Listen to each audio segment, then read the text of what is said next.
Hello दोस्तों, बेलिज्म academy YouTube channel में आपका फिर से बहुत बहुत स्वागत है। दोस्तों, आज के इस वीडियो में हम मोस्ट इम्पॉर्टेंट क्वेश्चंस को सॉल्व करने वाले हैं जो कि आपके यूपी टेट, सुपर टेट, साथ ही साथ आपके लेखपाल एग्जाम के लिए मोस्ट इम्पॉर्टेंट है। दोस्तों, इस वीडियो में मैंने सारे क्वेश्चन सेलेक्टेड लिए हैं जो कि आपके सिलेबस पर बेस्ड होंगे, साथ ही साथ आपके प्रीवियस क्वेश्चन पर बेस्ड होंगे। तो वीडियो को ध्यान से देखिएगा और वीडियो के लास्ट मुझे जरूर बताइएगा कि आज के इस वीडियो में आपके कितने क्वेश्चन सही हुए। तो बिना देरी करते हुए चलिए शुरू करते हैं सबसे पहले क्वेश्चन से। सबसे पहला क्वेश्चन है, महान प्रहरी किसे कहा जाता है? ऑप्शन आपके सामने Bhagat Singh, option B Vinoba Bhave, option C Mahatma Gandhi या फिर ऑप्शन डी रविंद्रनाथ टैगोर।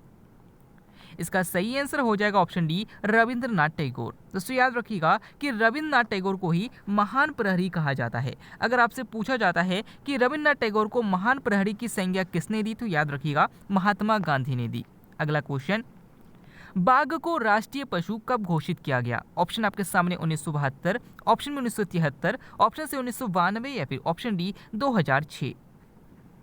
इसका सही आंसर हो जाएगा ऑप्शन ए 1972। दोस्तों, याद रखिएगा कि बाघ को राष्ट्रीय पशु 1972 में घोषित किया गया था। और अगर आपसे पूछा जाता है कि प्रोजेक्ट टाइगर कब आया था, तो याद रखिएगा 1973 में आया था। और अगर आपसे पूछा जाता है कि प्रोजेक्ट एलिफेंट कब आया था, तो याद रखिएगा 1992 में आया था। अगर आपसे पूछा जाता है कि गिद्ध संरक्षण परियोजना कब लागू किया गया, तो याद रखिएगा 2006 में लागू किया गया। अगला क्वेश्चन, इनमें से कौन सा पर्वत हिमालय का अंग नहीं है? ऑप्शन आपके सामने Hindu Kush, option B Kunlun, option C Karakoram या फिर ऑप्शन डी अरावली। इसका सही आंसर हो जाएगा ऑप्शन डी अरावली। दोस्तों, याद रखिएगा कि भारत का सबसे प्राचीन पर्वत जो है वो अरावली पर्वत है। और याद रखिएगा कि ये हिमालय का अंग नहीं है। अगला क्वेश्चन, लोहा का शुद्धतम रूप कौन सा है? ऑप्शन आपके सामने ढलवा लोहा, ऑप्शन बी पिटवा लोहा, ऑप्शन सी स्टील या फिर ऑप्शन डी मृदुको लोहा। इसका सही आंसर हो जाएगा ऑप्शन बी पिटवा लोहा। दोस्तों, याद रखिएगा कि दो क्वेश्चन अलग अलग है लेकिन उनमें कंफ्यूजन होता है। एक तो कि पिटवा लोहा जो है ये सबसे शुद्धतम लोहा होता है, और एक होता है पीट कोयला जो कि निम्न कोटि का कोयला होता है। तो दोनों क्वेश्चन अलग अलग है, याद रखिएगा। अगला क्वेश्चन, राष्ट्रीय विज्ञान दिवस कब मनाया जाता है? ऑप्शन आपके सामने 28 जनवरी, ऑप्शन बी 28 मार्च, ऑप्शन सी 28 अप्रैल या फिर ऑप्शन डी 28 फरवरी। इसका सही आंसर हो जाएगा ऑप्शन डी 28 फरवरी। दोस्तों, याद रखिएगा कि 28 फरवरी को ही राष्ट्रीय विज्ञान दिवस मनाया जाता है। अगला क्वेश्चन, राज्यसभा में अधिकतम सदस्य संख्या कितनी हो सकती है? ऑप्शन आपके सामने 552, ऑप्शन बी 550, ऑप्शन सी 250 या फिर ऑप्शन डी 252। इसका सही आंसर हो जाएगा ऑप्शन सी 250। दोस्तों, याद रखिएगा कि राज्यसभा में अधिकतम सदस्य संख्या हो सकती है 250 और लोकसभा में अधिकतम सदस्य संख्या हो सकती है 552। तो दोनों क्वेश्चन भी पूछे जाते हैं, याद रखिएगा। अगला क्वेश्चन, मिट्टी का अध्ययन क्या कहलाता है? ऑप्शन आपके सामने पेडोलॉजी, ऑप्शन बी सेडोलॉजी, ऑप्शन से सीमोलॉजी या फिर ऑप्शन डी आर्कोलॉजी। इसका सही आंसर हो जाएगा ऑप्शन ए पेडोलॉजी। तो याद रखिएगा कि मिट्टी का अध्ययन जो होता है वो पेडोलॉजी कहलाता है।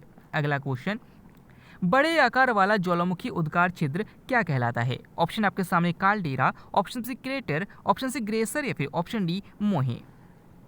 इसका सही आंसर हो जाएगा ऑप्शन ए कालडेरा। दोस्तों, याद रखिएगा कि जब ज्वालामुखी निकलता है तो इसमें जो बड़े बड़े ज्वालामुखी छिद्र होते हैं, इन ज्वालामुखी छिद्रों को ही कालडेरा कहा जाता है। और याद रखिएगा कि जब ज्वालामुखी निकलता है तो इसमें जो कप के आकार का जो एक गड्ढा बन जाता है इसे क्रेटर कहा जाता है। तो दोनों क्वेश्चन बार बार पूछे जाते हैं, याद रखिएगा। अगला क्वेश्चन, किस मुगल सम्राट को राष्ट्रीय सम्राट कहा जाता है? ऑप्शन आपके सामने Akbar, option B Jahangir, option C Shahjahan या फिर ऑप्शन डी औरंगजेब। इसका सही आंसर हो जाएगा ऑप्शन ए अकबर। दोस्तों, याद रखिएगा कि अकबर को ही राष्ट्रीय सम्राट कहा जाता है। अगर आपसे पूछा जाता है कि जिंदा पीर या फिर आलमगीर किसे कहा जाता है, तो याद रखिएगा औरंगजेब को कहा जाता है। अगला क्वेश्चन, अंतर्राष्ट्रीय चावल अनुसंधान संस्थान कहाँ पर स्थित है? ऑप्शन आपके सामने Manila, option B Hanoi, option C kyat या फिर ऑप्शन डी नेपिताओ।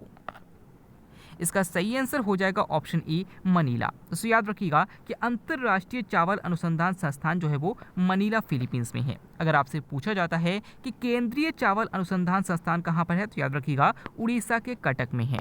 अगला क्वेश्चन, रामकृष्ण परमहंस का वास्तविक नाम क्या था? ऑप्शन आपके सामने Mahesh Bhatt, option B Munshi Pande, option C Vishnu Pande या फिर ऑप्शन डी गदाधर चट्टोपाध्याय।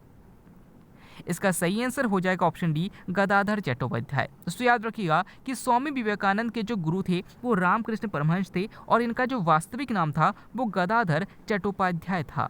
अगला क्वेश्चन, पर्यावरण मित्र धातु किसे माना जाता है? ऑप्शन आपके सामने सोना, option B potassium, option C चांदी या फिर ऑप्शन डी एल्यूमिनियम। इसका सही आंसर हो जाएगा ऑप्शन डी एल्यूमिनियम। दोस्तों याद रखिएगा कि पर्यावरण मित्र धातु जो कहा जाता है वो एल्यूमिनियम को कहा जाता है। और अगर आपसे पूछा जाता है कि पर्यावरण मित्र पक्षी किसे कहा जाता है तो याद रखिएगा गिद्ध को कहा जाता है। अगला क्वेश्चन, नवीन जलोढ़ मिट्टी को माना जाता है। आपको बताना है कि नवीन जलोढ़ मिट्टी को क्या कहा जाता है। ऑप्शन आपके सामने है बांगर, ऑप्शन बी खादर, ऑप्शन सी भावर या फिर ऑप्शन डी रेगुड़। इसका सही आंसर हो जाएगा ऑप्शन बी खादर। दोस्तों याद रखिएगा कि पुरानी जलोढ़ मिट्टी को बांगर कहा जाता है और नई जलोढ़ मिट्टी को खादर कहा जाता है। और याद रखिएगा कि काली मिट्टी को रेगुड़ मिट्टी के नाम से भी जाना जाता है। अगला क्वेश्चन, प्लाज्मा में जल का प्रतिशत कितना होता है? ऑप्शन आपके सामने 40%, ऑप्शन बी 90%, ऑप्शन सी 70% या फिर ऑप्शन डी 10%। इसका सही आंसर हो जाएगा ऑप्शन बी 90%। दोस्तों हमारा जो ब्लड होता है, ब्लड में दो चीज़ें होती हैं, एक प्लाज्मा होता है जो लगभग 55% तक होता है और रुधिर कणिकाएं होती है जो लगभग 45% होता है। और याद रखिएगा कि जो ये प्लाज्मा 55% है इसका भी लगभग 90% भाग जो सिर्फ होता है जल होता है। तो यही क्वेश्चन आपसे पूछा गया था कि प्लाज्मा में जल का प्रतिशत कितना होता है, तो याद रखिएगा 90% होता है। अगला क्वेश्चन, भारतीय संविधान के किस भाग में उपराष्ट्रपति पद का वर्णन है? ऑप्शन आपके सामने भाग 2, ऑप्शन बी भाग 4, ऑप्शन सी भाग 5 या फिर ऑप्शन डी भाग 18।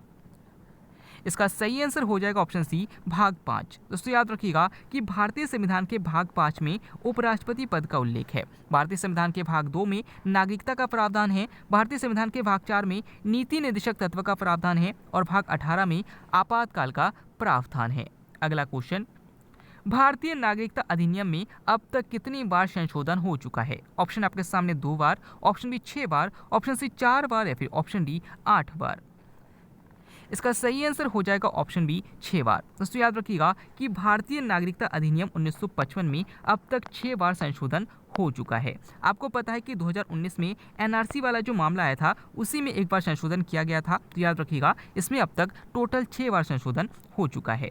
अगला क्वेश्चन, लिखित संविधान का प्रारंभ किस देश से हुआ है? ऑप्शन आपके सामने Bharat, option B Britain, option C रूस या फिर ऑप्शन डी अमेरिका। इसका सही आंसर हो जाएगा ऑप्शन डी अमेरिका। दोस्तों याद रखिएगा कि लिखित संविधान का प्रारंभ जो हुआ है वो अमेरिका से हुआ है। अगर आपसे पूछा जाता है कि पहला लिखित संविधान किस देश का है तो याद रखिएगा अमेरिका का है। अगर आपसे पूछा जाता है कि सबसे बड़ा लिखित संविधान किस देश का है तो याद रखिएगा भारत का है। और अगर आपसे पूछा जाता है कि किस देश का अलिखित संविधान है तो याद रखिएगा कि ब्रिटेन का अलिखित संविधान है। अगला क्वेश्चन, एपी9 पर्वत कहाँ स्थित है? ऑप्शन आपके सामने Myanmar, option B Italy, option C Germany या फिर ऑप्शन डी श्रीलंका। इसका सही आंसर हो जाएगा ऑप्शन बी इटली। दोस्तों याद रखिएगा कि जो एपी9 पर्वत है ये इटली में स्थित है। अगर आपसे पूछा जाता है कि अराकान युमा पर्वत कहाँ स्थित है तो याद रखिएगा म्यांमार में स्थित है। अगला क्वेश्चन, 3 महाद्वीपों को स्पर्श करने वाला सागर कौन सा है? ऑप्शन आपके सामने काला सागर, ऑप्शन बी भूमध्य सागर, ऑप्शन सी लाल सागर या फिर ऑप्शन डी अरब सागर।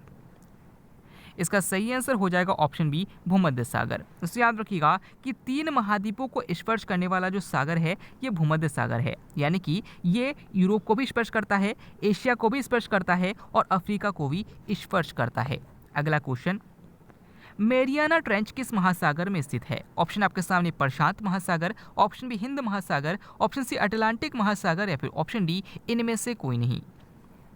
इसका सही आंसर हो जाएगा ऑप्शन ए प्रशांत महासागर। दोस्तों याद रखिएगा कि विश्व का सबसे गहरा गर्त जो है वो मेरियाना गर्त है और ये प्रशांत महासागर में स्थित है। अगर आपसे पूछा जाता है कि अटलांटिक महासागर का सबसे गहरा गर्त कौन सा है तो याद रखिएगा प्लूटोरी का गर्त है और हिंद महासागर का सबसे गहरा गर्त जावा गर्त है।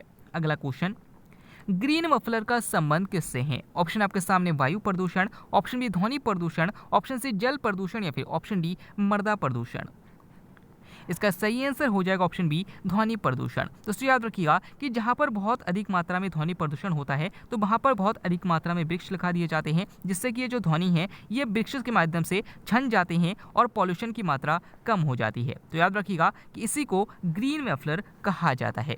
अगला क्वेश्चन, राष्ट्रीय गीत की धुन को किसने तैयार किया था? ऑप्शन आपके सामने है Arif Mohammad Khan, option B Panna Lal Ghosh, option C Bankim Chandra Chatterjee या फिर ऑप्शन डी नरसिंह मेहता। इसका सही आंसर हो जाएगा ऑप्शन बी पन्ना लाल घोष। दोस्तों याद रखिएगा कि राष्ट्रीय गीत जो कि वंदे मातरम है, इसको बंकिम चंद्र चटर्जी के द्वारा रचित किया गया था और याद रखिएगा कि इसकी जो धुन तैयार की गई थी वो पन्ना लाल घोष के द्वारा किया गया था। अगर आपसे पूछा जाता है कि वैष्णव जंतु के रचयिता कौन है तो याद रखिएगा नरसिंह मेहता है।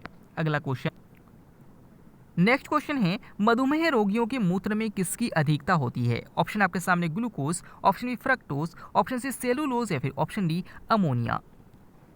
इसका सही आंसर हो जाएगा ऑप्शन ए ग्लूकोज। दोस्तों याद रखिएगा कि जो मधुमेह रोगी होते हैं यानी कि जो शुगर से पीड़ित लोग होते हैं उनके मूत्र में ग्लूकोज की अधिकता होती है। अगला क्वेश्चन, नेक्स्ट क्वेश्चन है सर्वाधिक गांव की संख्या किस राज्य में है? ऑप्शन आपके सामने Uttarakhand, option B Uttar Pradesh, option C Jharkhand या फिर ऑप्शन डी हिमाचल प्रदेश।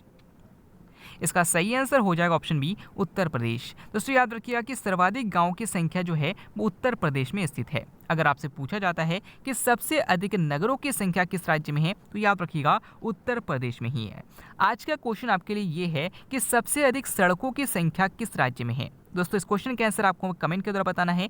आज का वीडियो आपको कैसा लगा, साथ ही साथ आज के वीडियो में आपके कितने क्वेश्चन सही हुए कमेंट बॉक्स में जरूर बताइएगा। यूपी डेट की डेट जो है वो निर्धारित हो चुकी है। 28 नवंबर को आपका एग्जाम है। मैंने आपको पहले ही नोटिफिकेशन दे दिया था। तो दोस्तों अगर आप तैयारी कर रहे हैं तो बहुत अच्छी बात है। अगर आप तैयारी नहीं कर रहे हैं, आप सीधे सुपर डेट की तैयारी कर रहे हैं, तब भी आपके लिए सारे वीडियोस जो मैं डेली लाता हूं ये आपके लिए बहुत ही ज़्यादा बेनिफिशियल होने वाले हैं, क्योंकि मैं एक ही क्वेश्चन आपके लिए उन क्वेश्चंस को लाता हूं जो कि पहले किसी ना किसी एग्जाम में आ चुके हैं या फिर आने के लिए पूरे संभावित क्वेश्चंस है। तो दोस्तों अगर आपको मुझ पर विश्वास है तो इस विश्वास को बनाए रखिएगा। साथ ही साथ वीडियो को लाइक कीजिएगा, चैनल को सब्सक्राइब कीजिएगा, वीडियो को शेयर करना बिल्कुल मत भूलिएगा। मिलते हैं अगले वीडियो में, तब तक के लिए देखते रहिए, सीखते रहिए।